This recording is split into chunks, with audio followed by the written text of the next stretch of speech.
안녕하세요. 성형외과 전문의 윤석호입니다. 오늘은 코 성형 수술 시에 실비보험을 받아서 코 수술을 과연 싸게 할 수 있는가에 대해서 한번 말씀드리려고 합니다. 인터넷 같은 데 서칭을 하다 보면 보험으로 실비를 받아서 코 수술을 싸게 할 수 있다, 혹은 이런 말을 듣거나 주변에서 그렇게 경험을 했다는 분들을 간혹 보실 수 있을 것입니다. 근데 여기에는 잘 보면 코 수술을 할 때 비염 코 수술, 기능 코 수술 이런 말들이 같이 들어가 있습니다. 코 수술을 할 때 내가 코를 예쁘게 하려는 미용 수술을 할 건데 이거를 보험을 받아서 수술을 할 수 있을 것인가? 그러면은 실비에서 보험을 받는다라고 하면은 비용을 싸게 할 수 있으니까 엄청나게 좋은 거라고 생각이 들 수 있잖아요. 근데 원래 보험은 미용적인 거는 보험이 되지 않습니다. 그래서 우리가 이렇게 잘 검색을 해보면 보통 결론적으로 이렇게 되어 있습니다. 비염 코 수술, 즉 비염에 관련된 질병에 관련된 부분의 수술은 보험 적용이 가능하고 이것은 실비로 어느 정도 우리가 환급을 받을 수 있다. 하지만 미용적인 부분,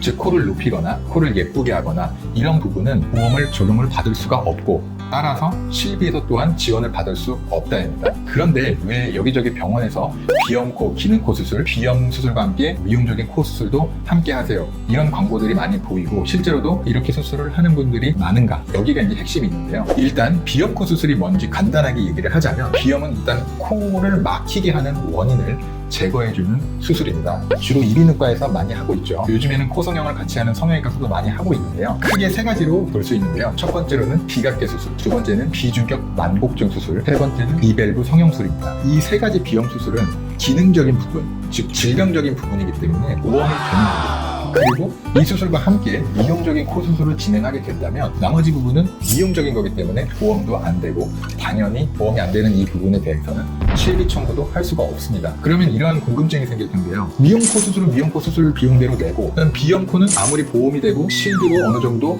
우리가 부담감을 줄일 수 있지만 비염적인 코 수술도 분명히 비용을 어느 정도 조금은 낼 수밖에 없는데 그러면 전체 파이는 수술비는 더 커지게 돼 있는데 어떠한 이점이 있길래 사람들이 비염 코, 기능 코를 같이 수술을 하느냐? 물론 기능적인 거를 해결하면서 미용적인 것도 해결한다는 장점도 있지만 여기에는 비용적인 거를 줄일 수 있다는 그런 장점이 숨어 있습니다. 그럼 방금 얘기한 것처럼 보험이 안 되는 미용적인 코 수술 플러스 비염 코, 보험이 되는 수술 비용을 두 개를 같이 내는데 어떻게 환자가 내는 부담감이 줄어들까요? 결론적으로 말씀을 드리면 이 미용 코 수술 비용에 대한 부분을 병원에서 그냥 할인을 해주는 겁니다. 저희도 이런 기능코, 비염코 수술을 많이 하고 있는데요. 비염코, 기능코 이런 비염 수술을 같이 하면서 미용적인 코 수술을 하는 분들한테는 미용적인 코 수술 비용을 할인을 해드리고 있습니다. 그럼 왜 할인을 해주냐? 병원에서 손해가 아니냐? 이렇게 말씀하실 수 있겠지만 일단은 비염 코 수술로 보험을 청구할 수 있고 보험으로 혜택을 받아서 어느 정도 싸게 수술을 하고 그 낸 비용의 일부도 또 실비에서 어느 정도 지원을 받을 수 있겠죠. 그런데 그 비염에 관련된 비용이 이 정도 될 겁니다. 그럼 이 정도 비용이 되는 거에 전체적인 미용 코 수술 부분을 조금만 더 붙여서 요만큼만 더 붙여서 수술비를 받는다는 거죠. 그러면 토탈 금액은 병원에서 그냥 미용만 수술했을 때와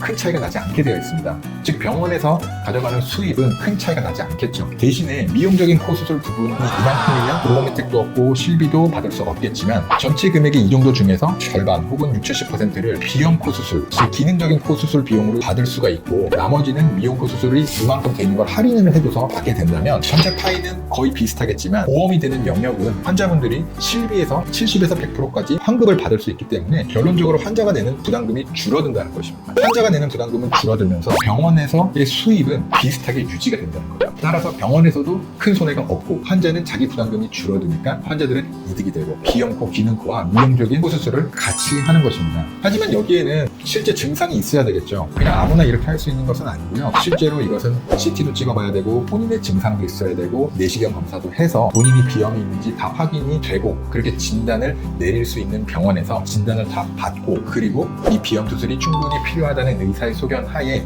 비염 수술과 함께 미용 수술을 진행하여야 합니다. 저 같은 경우는 예전에는 이제 이런 시스템을 구축하지 못했기 때문에 미용적인 코 수술을 할 때 그냥 미용적인 코 비용을 다 받고 비염 수술적인 부분은 실제로는 그냥 서비스로 많이 해드렸었어요. 보험을 청구하거나 이런 거에 대한 세팅과 병원의 규모 뭐 이런 많은 것들이 필요하기 때문에 그 전에는 제가 이런 걸 하지 않고 그냥 서비스로 해드렸는데 저는 단순히 이렇게 서비스로 해드리는 게 무조건 좋다라고 생각을 했었는데 실제로는 그게 아니고 이 비용을 만약에 환자분들이 내고 실비가 어느 정도 지원을 받을 수 있다고 한다면 병원의 수입에서는 큰 문제가 없는 한도 내에서 환자의 부담감을 줄여드릴 수 있기 때문에 저도 그래서 이 비염코, 기능코 수술을 보험을 청구를 해서 같이 하게 된 것입니다. 오늘의 영상을 결론적으로 말씀을 드리면 미용코 수술을 하고 싶은 분들 분들 중에서 코막힘 증상 등이 있어서 비염으로 진단이 가능한 분들은 미용코 수술을 할 때 본인 부담금을 최소한으로 해서 수술을 받을 수 있다는 겁니다. 사기를 치거나 뭔가 거짓말을 하는 게 아니고 병원에서 미용코적인 부분을 할인을 많이 해주고 비염에 관련된 코 부분은 비용을 제대로 받으면서 전체적인 비용의 파이는 맞추되 환자가 내는 금액을 줄여주기 때문에